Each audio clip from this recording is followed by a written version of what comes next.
नीति शतकम में भर्तृहरि ने। ये है मानुष राक्षसा। ये कैसे होते हैं? देखने में तो मनुष्य हैं पर स्वभाव में राक्षस है। कैसे? कौन से है ये? जो कि अपने छोटे से स्वार्थ के लिए दूसरों का कितना भी नुकसान करने को तैयार हो जाए। स्वार्थ है निघ्नन्ति, अपने स्वार्थ के लिए दूसरों का परहित अहित करने के लिए तैयार हो जाए। यह है मानुष राक्षसा। फिर उन्होंने कहा चौथे प्रकार के मनुष्य भी हैं। तो उसका नाम क्या है? बोले ते के न जानी में है। नाम मैं नहीं दे सकता, उनका गुण बता सकता हूं। पहला है सत्पुरुष, जो अपना स्वार्थ त्याग करके दूसरों की सेवा करते हैं, दूसरों का कल्याण करते हैं। दूसरे हैं सामान्य मनुष्य, ये जो है पहले अपना स्वार्थ देखते हैं फिर दूसरों का कल्याण करते हैं। तीसरा मानुष राक्षसाह, जो अपने छोटे से स्वार्थ के लिए दूसरे का कितना भी अहित करने के लिए तैयार हो जाते हैं। और चौथा बोले ये तो ऐसे होते हैं कि खुद का कोई भी हित नहीं होता है तो भी दूसरों का अहित करने के लिए तत्पर होते हैं, दूसरों के अहित में जिनको आनंद आता है। ये है चौथे प्रकार के। तो उनका नाम बोले नहीं मालूम, ते के न जानी में है। उनको कुछ फायदा होने वाला नहीं है, कुछ लाभ होने वाला नहीं है, बस दूसरों के अहित में उनको आनंद आता है, दूसरों के दुख में उनको आनंद आता है। किसी के घर में आग लग गई, बहुत मजा आ गया, बहुत आनंद आ गया, पर तुमको कुछ फायदा हुआ? नहीं नहीं नहीं, उसके घर में आग लगी, मुझे बड़ा आनंद है।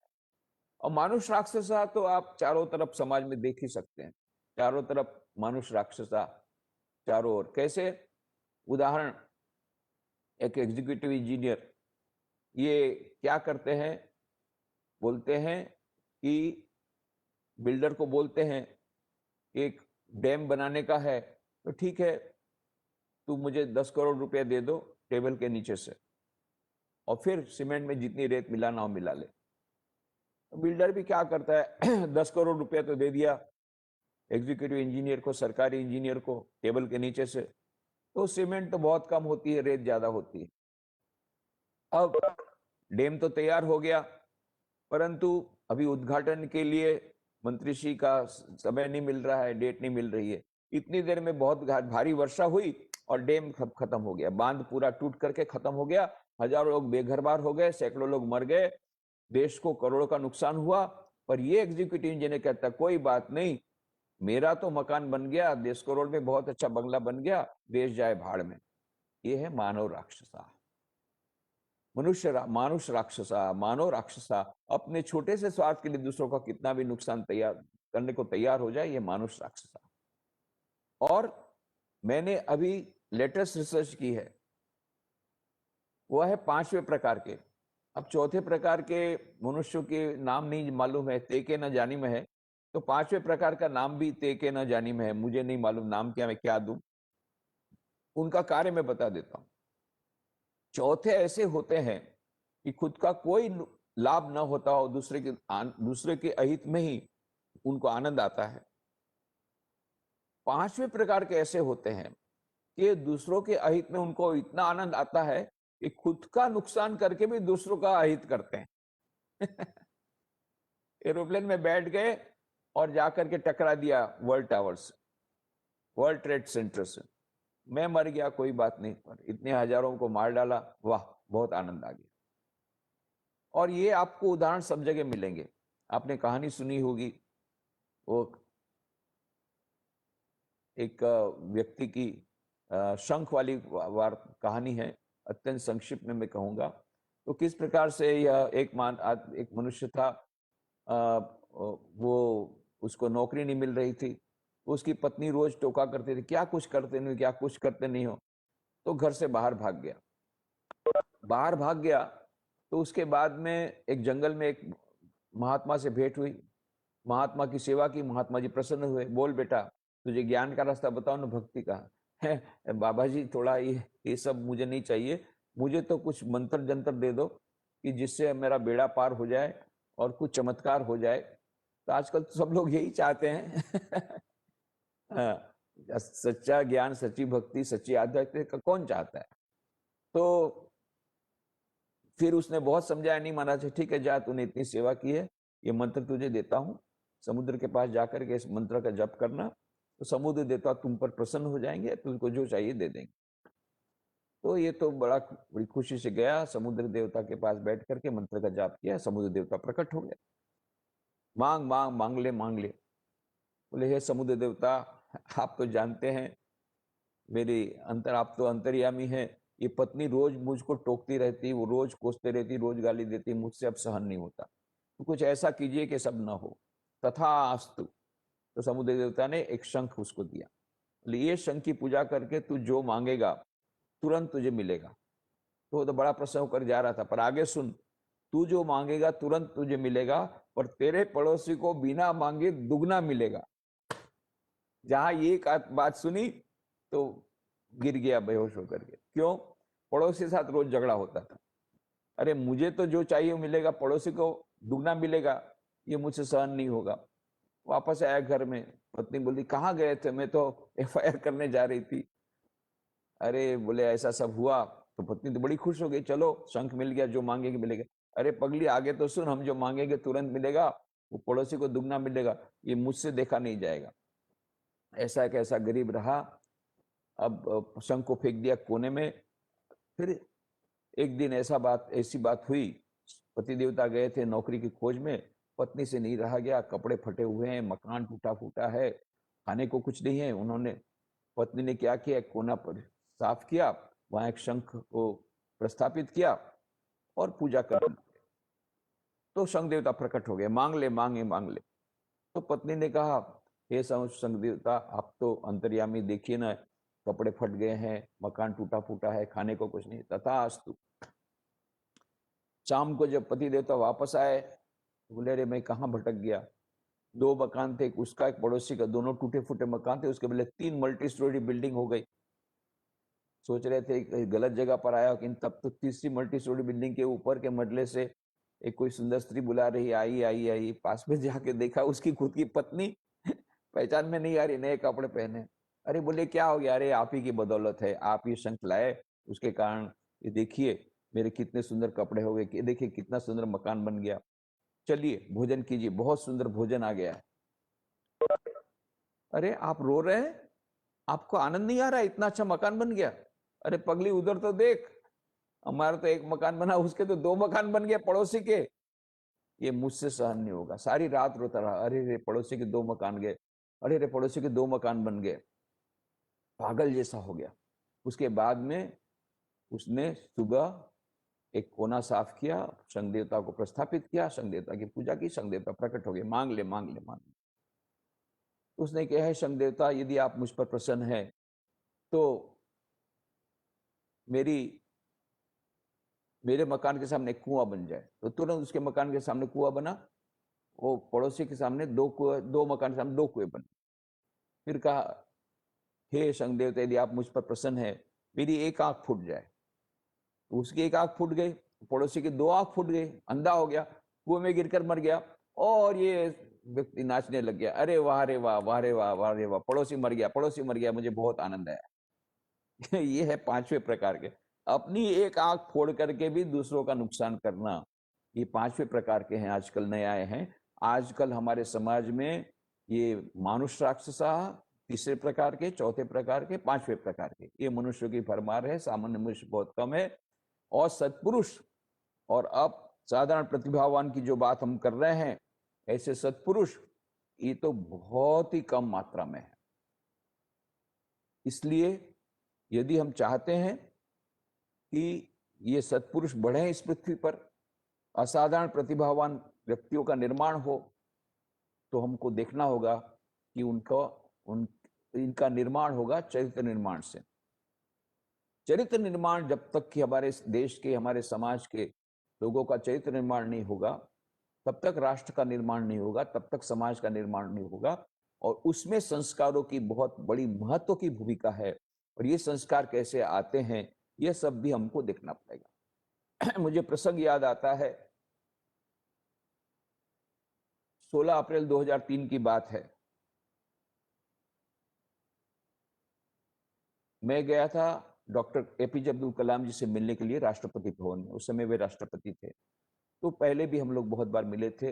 विशेष करके मैं गया था, उन्होंने 13 फरवरी 2002 को हम लोगों ने भूकंप राहत के भाग के रूप में रामकृष्ण मिशन के द्वारा समस्त गुजरात में 81 स्कूल बिल्डिंग बनाई गई थी और 3 कॉलोनी बनी थी। उसमें से एक स्कूल का उद्घाटन डॉक्टर एपीजे अब्दुल कलाम ने किया था पोरबंदर जिले में, पोरबंदर में। वह था 13 फरवरी 2002 को। बहुत अच्छा प्रवचन दिया था। उस समय राष्ट्रपति नहीं बने थे, तो वो उसकी सीडी मुझे देनी थी उनको। तो मैंने सोचा जब दिल्ली गया हूं तो उनके पास से मैंने अपॉइंटमेंट मांगा, उन्होंने तुरंत दिया। बहुत अच्छी अच्छी बातें हुई, बहुत बढ़िया बातचीत हुई। और उस समय मैंने उनको कहा कि डॉक्टर कलाम, आप तो भारत को विकसित भारत बनाने के लिए बहुत परिश्रम कर रहे हैं, बहुत अच्छी योजना आपने बनाई है, ये सब आप कर रहे हैं, पर मैं आपको इतना बता दूं कि आप वर्ल्ड बैंक से कितना भी पैसा ला करके कितनी भी पंचवर्षीय योजना में डालेंगे फिर भी हमारे देश के गरीब लोग गरीब ही रहेंगे। क्यों स्वामी जी, क्यों? उन्होंने कहा, वो एकदम उत्तेजित हो गए। क्यों? मैं बोला जीडीपी ग्रोथ तो होगी पर पॉवर्टी नहीं जाएगी। क्यों? तो मैंने कहा कि देखिए, मैंने खुद अपनी आंखों, मैं प्रेस रिपोर्ट की बात नहीं करता हूं, न्यूज़पेपर की बात नहीं कर रहा हूं, मैंने खुद अपनी आंखों से देखा था। मैं जब बिहार में था, अब खुद मैं जानता हूं किस प्रकार का भ्रष्टाचार हो रहा है। ये सारे देश में पहले के प्रधानमंत्री ने कहा था, यदि तुम वहां पर 1 रुपए का यदि देते हैं, योजना बनाते हैं, तो 15 पैसे का ही लाभ गरीबों तक जाता है, बाकी के तो बीच में ही सब खत्म हो जाते हैं। ऐसा तो पहले उस समय के प्रधानमंत्री ने कहा था। मुझे तो लगता है कि वो 15 पैसे क्या, अभी 5 पैसा भी नहीं आता होगा, और तब तक में तो किसान आत्महत्या भी कर लेता है। फिर उन्होंने कहा कि ये भ्रष्टाचार, इतना अधिक भ्रष्टाचार है, तो उसका समाधान क्या है? What is the solution Swami ji? उन्होंने कहा। मैंने कहा एक ही सॉल्यूशन है, एक ही समाधान है। जो बात हमें 15 अगस्त 1947 को करनी चाहिए थी, वो भी कर सकते हैं। क्या? स्वामी विवेकानंद जी कहा था, what we want is man making education, character building education. हमें मनुष्य निर्माणकारी शिक्षा चाहिए, चरित्र निर्माण वाली शिक्षा चाहिए। पर हमने अभी तक राक्षस निर्माणकारी शिक्षा ही दी है कि यहाँ पर वो लोग सभी सेल्फ जायंट्स तो बन रहे हैं, जीनियस बन रहे हैं, बट सेल्फिश जायंट बन रहे हैं, स्वार्थी बन रहे हैं। तो शिक्षा में बदलाव लाना होगा। हम लोग रामकृष्ण मिशन की तरफ से अपना नम्र प्रयास कर रहे हैं, कुछ कुछ शैक्षणिक संस्थाओं के द्वारा, और ये मूल्यनिष्ठ शिक्षा ये सब जगह पर जाए, उसके लिए प्रयत्न कर रहे हैं। और उसी के भाग के रूप में हमने पोरबंदर में Vivekananda institute of value education Culture, इसको हम प्रारंभ करने जा रहे हैं। और हमारी एक बहुत बड़ी यह इच्छा है, हमारा यह अनुरोध है कि आप उसका उद्घाटन करेंगे। डॉक्टर कलाम ने कहा, surely Swami ji, I will come. फिर मैंने दूसरा प्रस्ताव रखा कि आप 12 जनवरी को आइए। 12 जनवरी को स्वामी विवेकानंद का जन्मदिन है और उसे राष्ट्रीय युवा दिन के रूप में मनाते हैं। उस दिन आप आने से और अच्छा रहेगा। तो उन्होंने कहा, ठीक है स्वामी जी, मैं प्रयत्न करूंगा। उसके बाद में सचमुच में वे आए। 12 जनवरी 2006 को जैसे ही वो हेलीकॉप्टर से नीचे उतरे, उनका, देखिए स्वामी जी, मैंने आपको यह प्रॉमिस दिया था, वचन दिया था कि मैं 12 जनवरी को आऊँगा, ठीक 12 जनवरी को आ गया हूँ। मैंने कहा बहुत बहुत धन्यवाद। फिर उन्होंने वहाँ पर लगभग 5000 विद्यार्थियों के लिए हम लोगों ने कार्यक्रम आयोजित किया था। उसमें सबसे पहले तो उन्होंने स्वामी विवेकानंद ने किस प्रकार से जमशेदजी टाटा को इंडियन इंस्टीट्यूट ऑफ साइंस प्रारंभ करने की प्रेरणा दी थी। जब वे जहाज में एक साथ जा रहे थे, स्वामी जी शिकागो धर्मसभा में भाग लेने जा रहे थे और जमशेदजी टाटा वो कोलंबियन एक्सपोजिशन देखने जा रहे थे। तो बहुत सारी उनकी जो बातचीत थी उसके बारे में बताया, और फिर उन्होंने विद्यार्थियों के प्रश्नों का उत्तर दिया। तो एक विद्यार्थी खड़ा हो गया, sir, operation Duryodhan, operation Chakravyuh, other operations have revealed the tip of the iceberg which is rampant corruption in the country today. As the President of India, how do you feel about it and where do you think lies the solution? और उसने यही पूछा कि sir, इतना सारा भ्रष्टाचार है देश में, तो आप तो राष्ट्रपति होने के नाते आपको कैसा लगता है और क्या इसका समाधान है? फिर डॉक्टर कलाम ने स्वामी विवेकानंद की एक पुस्तक हाथ में ली, और उसमें से एक लाइन उन्होंने पढ़ के सुनाई, no number of parliament acts can make a nation good, can make a nation great. आप पार्लियामेंट के, संसद के कितने भी कानून को बदल डालिए, उससे यह देश का विकास नहीं होगा। No number of parliament acts can make a nation good और ग्रेट। न तो देश अच्छा बन सकता है, न महान बन सकता है। Then what can make a nation good and what can make a nation great, उन्होंने खुद ने पूछा। तो फिर कैसे देश महान बन सकता है, देश कैसे देश अच्छा बन सकता है? फिर से उन्होंने स्वामी विवेकानंद की किताब में से एक लाइन पढ़ के सुनाई, only a large number of good enlightened citizens can make a nation good and can make a nation great. कि जब तक हमारे देश में एनलाइटेंड सिटीज होंगे, प्रबुद्ध नागरिक जब तक नहीं आएंगे, तब तक हमारा देश अच्छा नहीं बनेगा, हमारा देश महान नहीं बनेगा। देश को महान बनाना है, देश को अच्छा बनाना है, तो प्रबुद्ध नागरिक चाहिए, ये चरित्रवान हमको व्यक्ति चाहिए, तभी ये हो सकता है। और फिर उन्होंने कहा, and the government can not produce good people, enlightened citizens. और सरकार के द्वारा ये मनुष्यों का निर्माण नहीं होगा। Then who can do it? उनका 3 लोग कर सकते हैं। कौन है 3 लोग? Father, mother and the teacher. माता, पिता और शिक्षक, ये 3 ही प्रबुद्ध नागरिकों का निर्माण कर सकते हैं, चरित्रवान व्यक्तियों का निर्माण कर सकते हैं। जब मनुष्य का चरित्र निर्माण होगा, तभी राष्ट्र का निर्माण होगा, तभी विश्व का निर्माण होगा, तभी समाज का निर्माण होगा, तब समाज का कल्याण होगा। तो इसलिए ये असाधारण प्रतिभा यदि हम चाहते हैं, चरित्रवान व्यक्ति हम चाहते हैं, तो उसके लिए हमें ये जो संस्कारों का जो सिंचन करना है, उसके लिए 3 बहुत बड़े उसके लिए फैक्टर्स हैं, उसके लिए महत्वपूर्ण है। वो है माता, पिता और शिक्षक। इनकी बड़ी महत्वपूर्ण भूमिका है चरित्र निर्माण में, संस्कारों के सिंचन करने में। तो इसलिए हम देखते हैं, चाहे स्वामी विवेकानंद हो, चाहे शिवाजी हो, चाहे डॉक्टर कलाम खुद हो, चाहे गांधी जी हो, इन सब के जीवन में हमने माता, विशेष करके माता की बहुत बड़ी भूमिका हम देखते हैं। स्वामी विवेकानंद, बिले उनका नाम था। इसलिए बिले क्या था? क्योंकि उनकी माता ने वीरेश्वर शिव जी की पूजा कराई थी। वाराणसी में वीरेश्वर शिव जी का मंदिर है, गंगा नदी के किनारे। वहां पर अपनी एक सहेली को उन्होंने कहा था कि रोज शिव जी की पूजा करना। उन्होंने मनौती की थी, क्योंकि वे चाहते थे एक पुत्र, सुपुत्र को जन्म देना चाहती थी। बहुत पूजा पाठ करती थी, उपवास रखती थी, तपस्या करती थी और वीरेश्वर शिव जी की आराधना की थी। फिर उनको सपने में दर्शन होता है, शिव जी का दर्शन होता है। शिव जी कहते हैं कि मैं उनको आशीर्वाद देकर कहते हैं मैं आऊंगा। तो ये शिव जी का एक अंश ही मानो प्रकट होता है। भुवनेश्वरी देवी, माता भुवनेश्वरी देवी, पिता विश्वनाथ दत्त। तो ये दोनों माता पिता भी अपने आप में महान थे, इसीलिए नरेंद्र नाथ भी महान हुए। तो स्वामी विवेकानंद का पहले का नाम नरेंद्र नाथ था, पर बचपन का नाम था बिले। क्यों? क्योंकि वीरेश्वर शिव जी की कृपा से भुवनेश्वरी देवी को पुत्र रत्न की प्राप्ति हुई थी, इसलिए उसका नाम रखा वीरेश्वर। वीरेश्वर से हुआ बिलेश्वर, और फिर बचपन में जैसा हम लोग छोटा नाम दे देते हैं, बिले हो गया। तो ये छोटा बिले को भुवनेश्वरी देवी अपने गोद में सुला करके रामायण महाभारत पढ़ के सुनाया करती थी, और उनको विभिन्न प्रकार से उनको शिक्षा प्रदान करती थी, और सत्य बोलने के लिए उनको प्रोत्साहित करती थी। इधर इनके पिताजी ये दूसरों की बहुत सेवा करते थे, खास करके जो दुखी हैं, जो गरीब हैं, उनके प्रति उनकी बहुत सहानुभूति थी। यही गुण बिले में आते हैं। बाद में चलकर हम देखते हैं स्वामी विवेकानंद गरीबों के लिए रोते हैं, पूरी रात भर रोते हैं गरीबों के लिए, गरीबों के दुख के लिए, दुखियों के दुख के लिए रोते हैं। क्यों? यह मानो उनको संस्कार बचपन में ही मिल गया था माता पिता के साथ, माता पिता के पास से। एक बहुत ही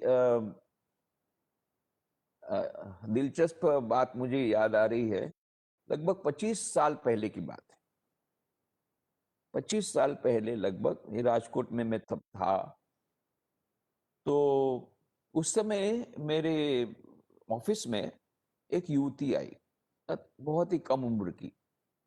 तो उसने कहा, मैं सूरत से आ रही हूँ, बड़ी आकांक्षा के साथ आई हूँ, बड़ी आशा लेकर के आई हूँ आपके पास।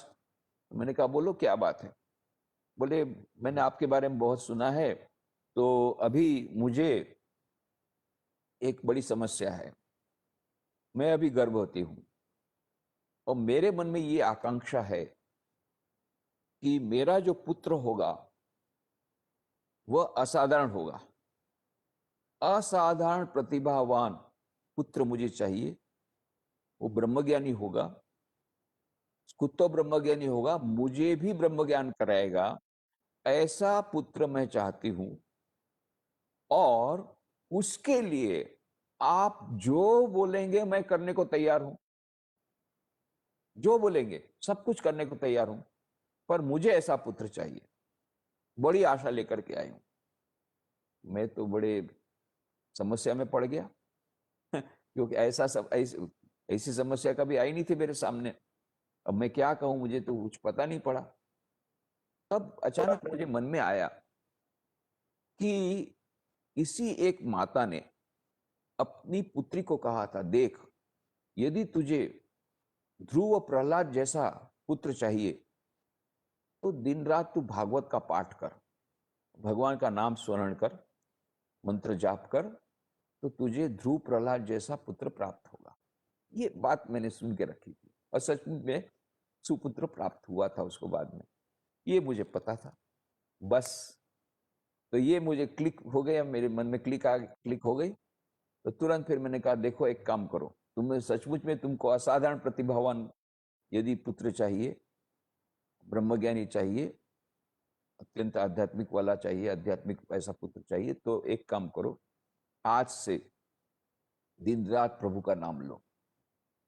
प्रभु का नाम, जो मंत्र तुम्हें अच्छा लगता है, जो भगवान का नाम अच्छा लगता है, उस मंत्र का, उसका भगवान का नाम लो, मंत्र का जाप करो, ध्यान करो, भगवान का ध्यान करो, फिर भगवान की किताबें पढ़ो, भागवत, रामायण, महाभारत, गीता, स्वामी विवेकानंद की किताबें, रामकृष्ण देव की किताबें, शारदा देवी की किताबें, बहुत सारी किताबें तो मैंने दे दी। मेरे पास जितनी थी पूरा बहुत बड़ा एक बंडल दे दिया।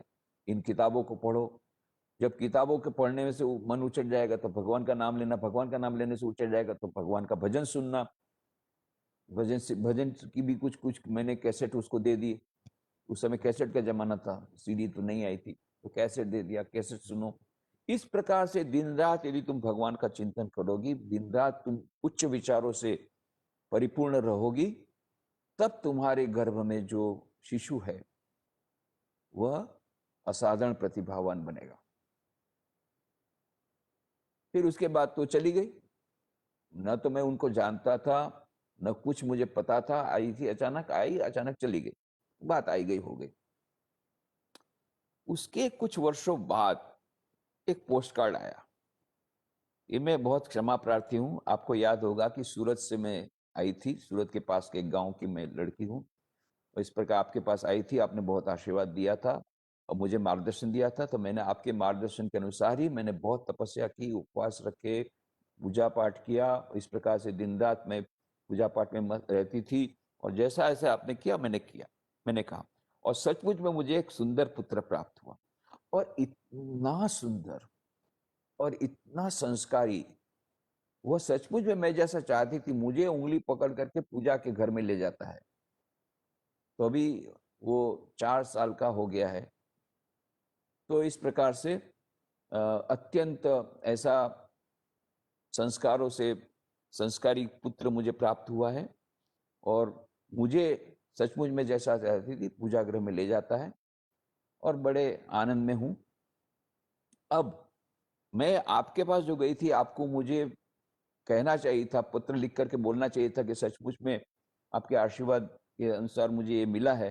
पर मैं क्षमा प्रार्थी हूँ कि मैं इतनी, ये पुत्र में इतने आनंद में इतनी मग्न हो गई थी उसको और उसको संस्कार देने में और उसके साथ खेल कूद में ऐसे में मत्त हो गई कि आपको भी पत्र देना भूल गई और बाकी सब संसार की बातें भी भूल गई। कल उत्तराखंड से कुछ साधु लोग आए थे भिक्षा प्राप्त करने के लिए। भिक्षा प्राप्त करने के लिए तो जब उसको देखा इस मेरे पुत्र को, अरे! बोले ये तो इसके जो लक्षण हैं, ये तो ब्रह्मज्ञानी है। अरे! मैं तो ब्रह्मज्ञानी ही चाहती थी। ये तो आया ब्रह्मज्ञानी सचमुच में। तब मुझे लगा कि नहीं आपको पत्र लिखना चाहिए। तब उस तुरंत बोले इसलिए आपको पत्र लिख रहे हैं। एक छोटा-सा पोस्टकार्ड आया। उसके बाद में फिर कुछ ही कोई अभी कोई खबर नहीं है। अभी लड़का पता नहीं क्या हो गया हो गया। मैं ऐसी आशा करता हूँ कि कम वो चा लड़का चरित्रवान होगा। अभी तो 20-25 साल की उम्र हुई होगी। पर जो भी हो, ये बात सच है और आजकल तो वैज्ञानिकों ने सिद्ध कर दिया है कि गर्भ में भी जो अभिमन्यु की बात हम कहते थे तो हम लोग तो बोलते थे अरे ये सब कहानी है, ये तो गपसप है। परंतु अब तो विज्ञान ने सिद्ध कर दिया कि गर्भ में जो शिशु है उस उसकी भी ट्रेनिंग हो जाती है। तो गर्भस्थ माताओं की ट्रेनिंग, गर्भस्थ माताओं को शिक्षा ये देने के लिए बहुत सारे अभी उसके लिए गर्भ संस्कार की 3D प्रकार अभी निकली है बाजार में और भी कई प्रकार के कार्यक्रम कई जगह होते रहते हैं। और गुजरात यूनिवर्सिटी ने एक बहुत बड़ी पहल की है, बहुत बड़ा इनिशिएटिव है। उन्होंने चिल्ड्रन यूनिवर्सिटी का निर्माण, मैं सोचा चिल्ड्रन यूनिवर्सिटी, अब बच्चों को यूनिवर्सिटी में काहे को पढ़ाते हैं, ऐसा नहीं है। चिल्ड्रन यूनिवर्सिटी का मतलब है जो बच्चों की माँ है, जो गर्भस्थ माँ है, गर्भस्थ जो गर्भवती माताएं हैं, उनके लिए तपोवन बनाया है, उनको शिक्षा दे रहे हैं, उनमें संस्कार का सिंचन होगा, वो जाकर के वो गर्भस्थ बच्चों के भीतर में वो संस्कार आएंगे। इस प्रकार की चिल्ड्रन यूनिवर्सिटी का ये हुआ। तो कहने का मतलब क्या है, यदि हम यदि हम असाधारण प्रतिभावान व्यक्तियों का निर्माण करना चाहते हैं तो उसके लिए संस्कारों की बहुत बड़ी भूमिका है। इस संस्कार की भूमिका में संस्कार आएंगे कहां से? तो संस्कार आएंगे 5 प्रकार से। एक होता है पूर्व जन्म के संस्कार, दूसरा है माता पिता से मिले हुए संस्कार, चाहे वो रक्त के द्वारा हो, चाहे उनके व्यवहार के द्वारा हो, चाहे उनकी शिक्षा के द्वारा हो, ये दूसरा हो गया। तीसरा आसपास के वातावरण, किस प्रकार का संग, सत्संग की बहुत बड़ी महिमा है तो दुसंग भी उसी प्रकार से इतना घातक है। ये दोनों किस प्रकार के मित्र वो रखता है, वो विद्यार्थी, उसके ऊपर बहुत बड़ा प्रभाव पड़ता है। आसपास के वातावरण का प्रभाव पड़ता है। किस प्रकार के टीवी के, किस प्रकार के इंटरनेट पर टीवी में किस प्रकार के कार्यक्रम देखता है, उसका भी प्रभाव पड़ता है। तो ये वातावरण का बहुत बड़ा प्रभाव पड़ता है। किस प्रकार के मित्र वो रखता है, उसका भी प्रभाव पड़ता है। किस प्रकार की पुस्तकें वो पढ़ता है, उस पर भी प्रभाव पड़ता है। तो आसपास के वातावरण का प्रभाव बहुत पड़ता है। और एक चौथा है, यह है शिक्षक। शिक्षकों का बड़ा प्रभाव पड़ता है।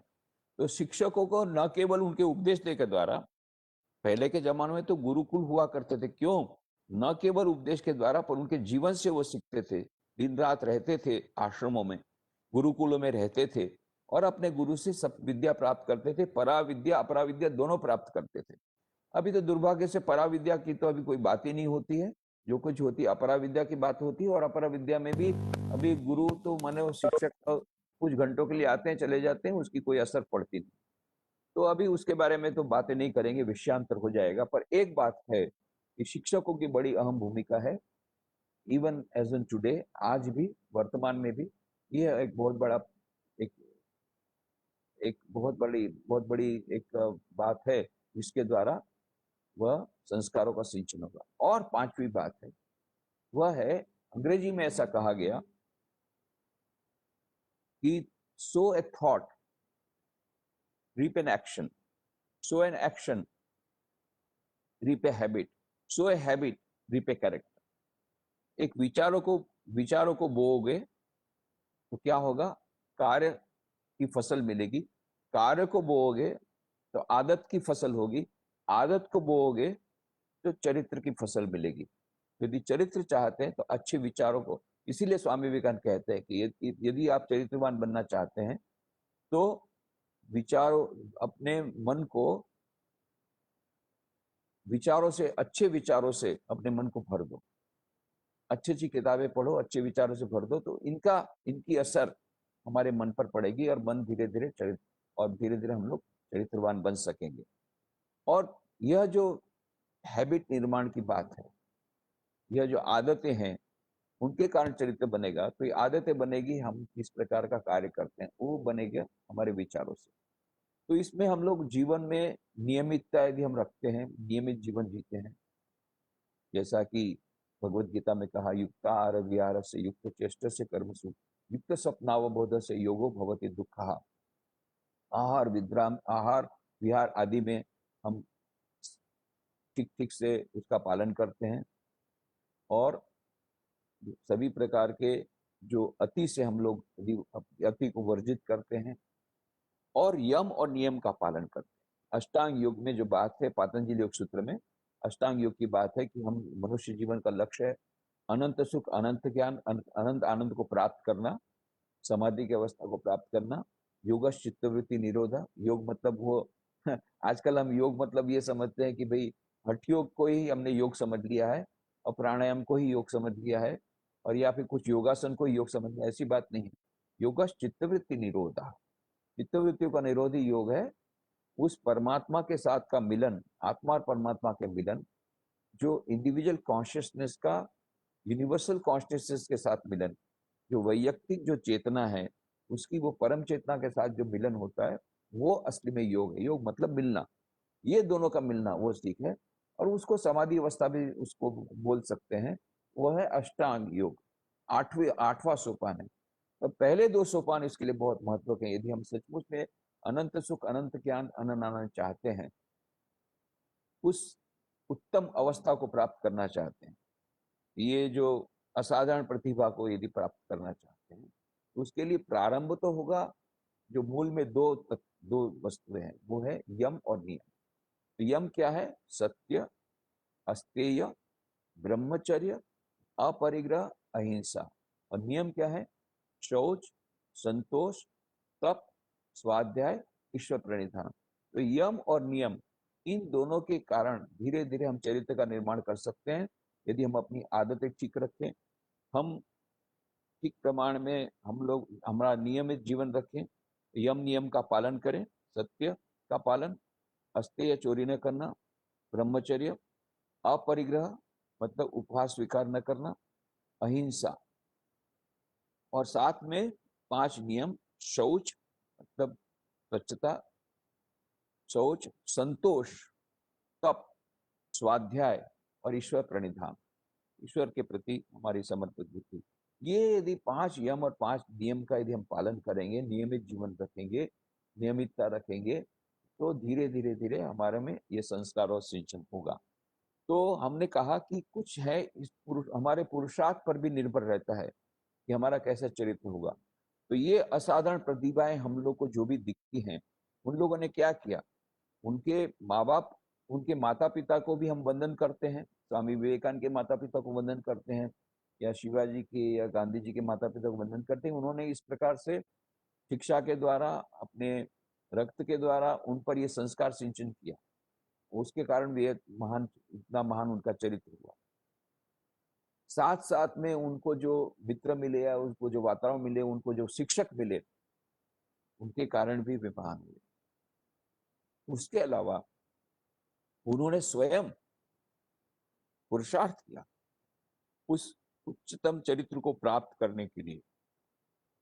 जैसे कि स्वामी विवेकानंद, जब उनका नाम था नरेंद्र नाथ दत्त, कॉलेज के जब विद्यार्थी थे, तो वो सारी रात पढ़ा करते थे, पुस्तकों को पढ़ा करते थे, और केवल कोर्स की किताबें नहीं, और भी बहुत सारी, can't, Hegel, Spencer, John Stuart Mill, ये सब बड़े बड़े कई दार्शनिक, पाश्चात्य दार्शनिक, इनकी किताबें पढ़ डाली, भगवत गीता की किताब पढ़ डाली, प्राच्य पाश्चात्य दोनों किताबें पढ़ डाली। कोर्स की किताब तो बाद में पता पड़ा परीक्षा है, ज्योमेट्री की परीक्षा, तो 3 दिन में उन्होंने पढ़ करके परीक्षा पास की। इतना अधिक उनका फलन, इतना अधिक उन्होंने परिश्रम किया। तो परिश्रम के द्वारा, सत्संग के द्वारा, और श्री रामकृष्ण देव का उनको सत्संग प्राप्त, ये महान कैसे बन पाए? ये माता पिता ने संस्कार दिए, वो तो है ही, सचमुच में है। बहुत उनके माता पिता भी महान थे, उनको हम प्रणाम करते हैं। स्वामी विवेकानंद का भी तो, स्वामी विवेकानंद का जन्मदिन आ रहा है 12 जनवरी, तो ये तो असाधारण प्रतिभावान थे, उसके लिए तो किसी को कोई शंका नहीं है। तभी तो आज सारे विश्व में उनको महामानव मान रहे। केवल भारत में तो 1985 में इंटरनेशनल यूथ ईयर में ऐसा ऐसा विचार हुआ कि एक दिन ऐसा हो जो युवकों को समर्पित हो, तब जो कमिटी बनाई गई उसने निर्णय दिया है कि आजकल युवा वर्ग के जो प्रश्न हैं, उन सब प्रश्नों का उत्तर हमें स्वामी विवेकानंद के जीवन संदेश में मिलता है। और आज भी स्वामी विवेकानंद का जीवन उन्हें बहुत प्रेरणा दे सकता है, और उनका जो संदेश है वो युवा वर्ग के चरित्र निर्माण में बहुत बड़ी महत्व की भूमिका अदा कर सकता है। इसलिए स्वामी विवेकानंद का जन्मदिन 12 जनवरी को प्रतिवर्ष राष्ट्रीय युवा दिन के रूप में मनाया जाए, नेशनल यूथ डे के रूप में मनाया जाए। और इसीलिए 1985 इंटरनेशनल यूथ ईयर के बाद से हमारा देश प्रतिवर्ष नेशनल यूथ डे मनाता है। इतना ही नहीं, कई विश्व के कई महान विद्वान को उनको ग्लोबल लीडर मानते हैं। ये तो वैश्विक व्यक्तित्व, विश्व मानव थे, केवल भारत के लिए तो थे ही, विश्व मानव थे। तो ये असाधारण प्रतिभा स्वामी विवेकानंद की ये कैसे हुई? उनके माता पिता को हम प्रणाम करते हैं, भुवनेश्वरी देवी, विश्वनाथ दत्त, और साथ साथ में उन्होंने जो परिश्रम किया खुद, और साथ में उनको गुरु मिले श्री रामकृष्ण परमहंस। ये श्री रामकृष्ण परमहंस के पास किस प्रकार से जाते हैं, उनका जीवन पढ़ने लायक अभी तो समय नहीं है। श्री रामकृष्ण देव के पास वो सत्य का अन्वेषण करना चाहते थे, सत्य को जानना चाहते थे, इसलिए कोई भी महात्मा आते थे उनके पास चले जाते थे। अच्छा, आप तो ईश्वर की बड़ी बातें करते हैं, मैं आपको एक प्रश्न पूछना चाहता हूँ, आपने क्या स्वयं ने क्या ईश्वर के दर्शन किए हैं? कोई भी उनको संतोषप्रद उत्तर नहीं दे पाता था, वे बड़े निराश हो जाते थे, पर वो सत्य का साक्षात्कार करना चाहते थे। ऐसा नहीं कि वो नास्तिक थे, परंतु वो सत्य का साक्षात्कार करना चाहते थे। वो कहते थे मुझे प्रमाण चाहिए, मैं वकील का लड़का हूँ, मुझे डॉक्यूमेंट एविडेंस चाहिए, मुझे प्रमाण चाहिए, मैं ऐसे स्वीकार नहीं करूँ। फिर उसके बाद में एक दिन चले गए, उन्होंने सुना महर्षि देवेंद्रनाथ टैगोर, कविवर रविन्द्रनाथ टैगोर के पिताश्री महर्षि देवेंद्रनाथ टैगोर ब्राह्मण समाज के प्रतिष्ठाता। ऐसा सुना कि वो गंगा में एक जहाज में, एक नौका में, एक कैबिन के भीतर में रह करके सारा दिन ध्यान कर, वहां पहुंच गए एक दिन। फिर देखा कि वो ध्यानस्थ हैं। जब ध्यान उनका भंग हुआ तो उनको पूछा, अच्छा महाशय आप तो बहुत ध्यान करते हैं, मैं आपको एक प्रश्न पूछना चाहता हूँ, आप ईश्वर का इतना ध्यान करते हैं, क्या ईश्वर को देखा है? आपने क्या ईश्वर के दर्शन किए हैं? कुछ देर तो महर्षि देवेंद्रनाथ टैगोर ने देखा और कहता, बेटा तेरी आंखें तो योगी समान है, तेरी आंखें तो बड़ी सुंदर है। तो नरेंद्र नाथ बड़े निराश हुए, मेरे को मेरी आंखों की प्रशंसा नहीं चाहिए, मुझे कहीं नहीं मिलता। एक दिन कॉलेज में गए थे, स्कॉटिश चर्च कॉलेज में पढ़ते थे उस समय, तो प्रोफेसर विलियम हेस्टी प्रिंसिपल थे। तो अंग्रेजी के प्रोफेसर जब हाजिर नहीं थे उस दिन, अनुपस्थित थे, तो उनकी जगह पर प्रिंसिपल प्रोफेसर विलियम हेस्टी स्वयं इंग्लिश लिटरेचर का क्लास लेने के लिए आए। कविता पढ़ा रहे थे, वर्ड्सवर्थ की कविता है द एक्सकर्शन नाम की कविता, एक्सकर्शन। और उसमें एक ऐसा वर्णन आता है कि कवि प्राकृतिक सौंदर्य को देख करके वह समाधि की अवस्था में चला जाता है, अति चैतन्य अवस्था में चला जाता है, अति चैतन्य अवस्था में चला जाता है, सुपर कॉन्शियस स्टेट में चला जाता है। ये सब सुनकर के विद्यार्थी का, सर सचमुच में क्या ऐसा हो सकता है कि कोई व्यक्ति सुपर कॉन्शियस स्टेट में चला जाए, समाधि अवस्था में चला जाए? तब प्रोफेसर विलियम ने कहा, हाँ, मैंने एक व्यक्ति को देखा है जिसको बारंबार इस प्रकार की समाधि की अवस्था होती है, तुम लोग चाहो तो तुम भी उनके दर्शन कर सकते हो। उनका नाम है रामकृष्ण परमहंस, ये कलकत्ता में ही दक्षिणेश्वर में रहते हैं। बस नरेंद्र नाथ ने बोला चलो इनकी भी परीक्षा हो जाए। गए, जब देखे तो रामकृष्ण परमहंस अपने कमरे में बैठ करके भक्तों से बात कर रहे हैं। कुछ भक्त नीचे बैठे, वो छोटी खाट पर बैठ के बातचीत कर रहे। वो बैठ गए एक कोने में। थोड़ी देर के बाद बोला, अच्छा बहुत बातें हो गई ईश्वर की, मेरे प्रश्न को उत्तर दीजिए, क्या आपने ईश्वर के दर्शन किए हैं? फिर श्री रामकृष्ण देव ने थोड़ी उनकी तरफ देख करके कहा, बेटा जिस प्रकार से मैं तुझे देख रहा हूँ उससे अधिक प्रत्यक्ष रूप से मैंने उनके दर्शन किए। इतना ही नहीं, तू चाहे तो तुझे भी उनको दर्शन करा सकता हूँ, और तुझे साधना करनी है। कितना सुंदर उत्तर!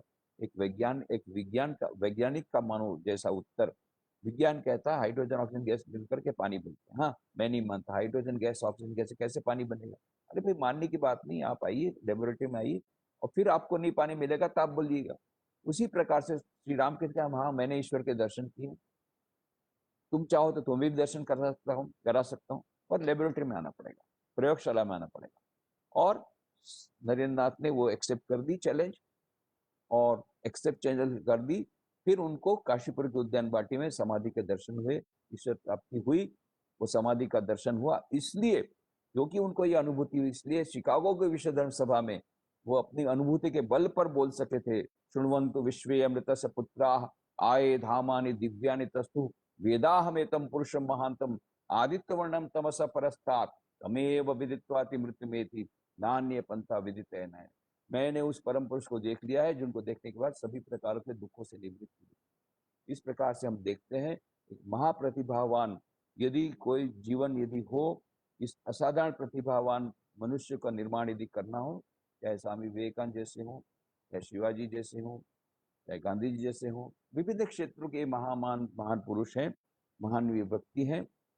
चाहे नारियों में ले लें तो भगनी निवेदिता, सिस्टर निवेदिता के समान हो।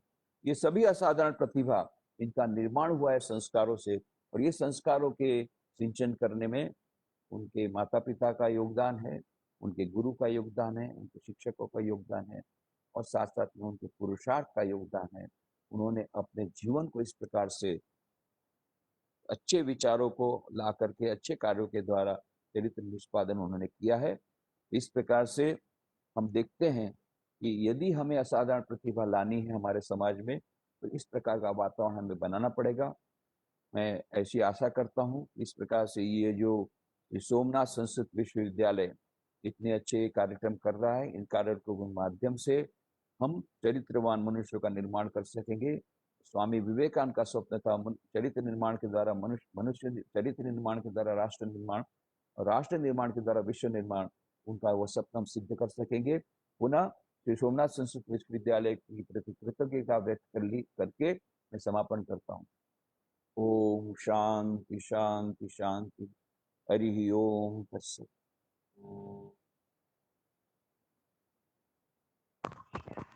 धन्यवाद महाराज। आज के जो व्याख्यान महाराज ने दिया, आज का जो व्याख्यान दिया महाराज ने, उसमें किसी को प्रश्न पूछना हो तो पूछ सकते हैं।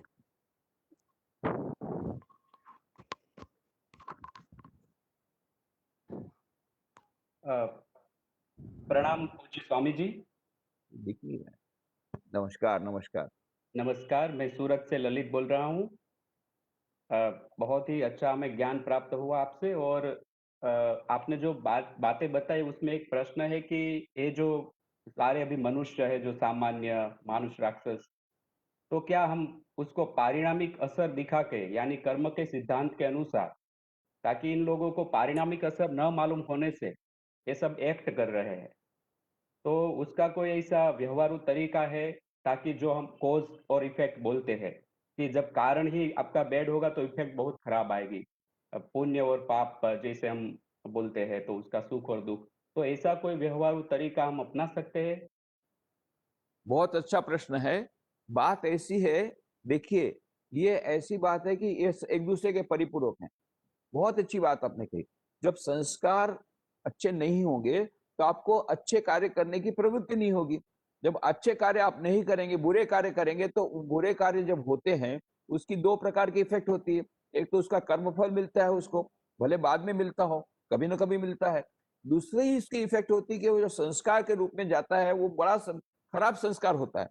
इसीलिए स्वामी विवेकानंद कहते हैं कि आपने देखा होगा कि कितने जो भले मनुष्य हैं वो अधिक से अधिक भले होते जाते हैं, और जो बुरे मनुष्य हैं अधिक से अधिक बुरे होते जाते हैं। क्यों? क्योंकि बुरा कार्य करने के कारण उनके जो बुरे संस्कार हुए, ये बुरे संस्कार उनको फिर से और भी अधिक खराब काम करने के लिए प्रवृत्त करते हैं। तो ये है एक विशेष सर्कल। बुरा काम किया, उसका बुरा फल मिला, उसके बुरे संस्कार हुए, बुरे संस्कार के कारण और भी बुरा कार्य करने की प्रवृत्ति हुई, उस बुरा कार्य करने के कारण फिर से बुरे संस्कार हुए। ये विशेष सर्कल चल रहा है। अब क्या करना है हमको? इस विशेष सर्कल को तोड़ करके एंटी सर्कल करना है। कैसे? अच्छे कार्य करना शुरू कर दे, थोड़ा सा अच्छा कार्य करें, उसे थोड़े संस्कार अच्छे होंगे, कुछ शुभ संस्कार होंगे, वो शुभ संस्कार के कारण द्वारा कल उसके द्वारा फिर कल और थोड़े कुछ शुभ कार्य करने की प्रवृत्ति होगी। इस प्रकार से धीरे धीरे ये सर्किट ब्रेक हो जाएगा और ये पूरा रिवर्स हो जाएगा। But it is a long run process, एक दो दिन की बात नहीं है। चरित्र निर्माण एक दो दिन की बात नहीं है, because it is a matter of habits. ये आदतों है, धीरे धीरे करके हम अपने जीवन में भी हमको, मान लो किसी को एक व्यक्ति है जो इस प्रकार के विशेष सर्कल में है, तो कैसे बाहर आ सकता है? मान लो दुष्चरित्र है, तो कैसे सच्चरित्र बन सकता है? उसके लिए जैसा बताया कि उसको अच्छा वातावरण मिले, अच्छी शिक्षा मिले, अच्छा संग मिले। इस प्रकार से अच्छा संग, अच्छा वातावरण, अच्छी आदतें वो डालने का प्रयत्न करें, धीरे धीरे करके वो दुष्चरित्र भी सच्चरित्र बन सकता है। It's a long term process but it is possible. और इसीलिए हम जो प्रयत्न इतना कर रहे हैं, हमारे राजकोट में है Vivekananda institute of value education culture. विवेक के द्वारा हम क्या कर रहे हैं, यही सर्किट नया निर्माण करने का प्रयत्न करें कि यहाँ से जो शुभ संस्कार मिलेंगे, अच्छा एग्जीबिशन देखेंगे, स्वामी विवेकानंद का जीवन, महापुरुषों का जीवन, भारतीय संस्कृति, ये सब देखेंगे, उनके पास उनका सेमिनार्स होंगे, उनके साथ क्वेश्चन आंसर होंगे, प्रश्नोत्तर होंगे। ये सबसे धीरे धीरे कुछ सब संस्कार भीतर में जाएंगे। ये शुभ संस्कार भीतर में जाने से कुछ शुभ कार्य होंगे। ये शुभ कार्यों के कारण फिर से शुभ संस्कार होंगे और ये एक दूसरी एक सर्कल शुरू हो जाएगा। अच्छा सर्कल शुरू हो जाएगा। वो विशेष सर्कल था, ये अच्छा संस्कार सर्कल हो जाएगा और धीरे धीरे वो दुष्चरित्र से वो सच्चरित्र मनुष्य बन जाएगा। यही प्रक्रिया। स्वामी जी, दूसरी भी एक बात मेरे ध्यान में आई थी। मैं भी स्वामी विवेकानंद केंद्र से जुड़ा हुआ हूँ। तो ज्यादातर लोग जो सुखी होते हैं, पैसे वाले, वो ऐसा समझते हैं कि मैं तो सब कुछ, मेरे पास धन है, सब कुछ है, मैं तो, मतलब वो बुरा आचरण भी करने लगते हैं। तब हमने एक प्रयोग किया था कि उनको ऐसा शब्द बताया कि आप पुण्य, पापानुबंधी पुण्य भुगत रहे हैं। यानी आपका पूर्व का पुण्य था, उसके हिसाब से आप अभी सुखी हैं, लेकिन अब आप पाप का अनुबंध कर रहे हैं। तब वो जाके सोचने लगता है कि नहीं, ये बात सही लगती है कि अभी तो मुझे पुण्य में भी पुण्यानुबंधी पुण्य करना चाहिए। इसके बारे में कुछ आप बता। ये आपका बहुत अच्छा स्तुत्य प्रयास है और ये बात बिल्कुल सच्ची है। कर्म का सिद्धांत इस जीवन में अक्षुण्ण है, अक्षुण्ण है। उसको कोई उसका प्रतिरोध नहीं कर सकता, कोई उसको चैलेंज नहीं कर सकता। Just as the law of gravitation is supreme in the physical world, law of karma is supreme in the mental world. जिस प्रकार से गुरुत्वाकर्षण का नियम, वो आप माने या न माने, गुरुत्वाकर्षण नियम काम करेगा, उसी प्रकार से कर्म का सिद्धांत आप माने या न माने, वो अपना काम करेगा। तो ये कर्म का सिद्धांत क्या कहता है? जो वावशो ते लड़सो, जैसा आप बोएंगे वैसा प्राप्त करेंगे। अच्छे कर्म करेंगे अच्छा फल मिलेगा, बुरे कर्म करेंगे बुरे फल मिलेंगे। परंतु नॉट नेसेसरली कि टुमारो, ऐसा नहीं है कि कल ही मिलेंगे। कुछ कर्म के फल हैं जो बाद में मिलते हैं। तो जो लोग अभी सो कॉल्ड सुखी, मैं सो कॉल्ड शब्द जानबूझ के कर रहा हूं, so called happy, so called सुखी, ये सुखी नहीं है। हमारे पास आकर के आते हैं सब प्रॉब्लम लेकर के, हमको मालूम है। परंतु हम बाहर से देखते हैं, अरे भारे इसके पास तो मर्सिडीज बेंज कार है, ये है, बढ़िया कार है, लग्जरी कार है, इतना बढ़िया फ्लैट, इतना बड़ा बंगलो है, तो कितने आनंद में होंगे, कितने सुखी हैं। ऐसी बात नहीं। जो भी हो, यदि आप समझते हैं सच में वो सुखी भी हो, तो ये टेम्पररी है। जब कर्म का सिद्धांत काम करेगा, तो यदि उन्होंने बुरे काम किए होंगे, तो उसको फल मिलेगा। और ऐसा नेसेसरी नहीं कि उनका पैसा चला जाए। हो सकता है उनका पुत्र एक्सीडेंट में मर जाए, उनका पुत्र ड्रग एडिक्ट बन जाए।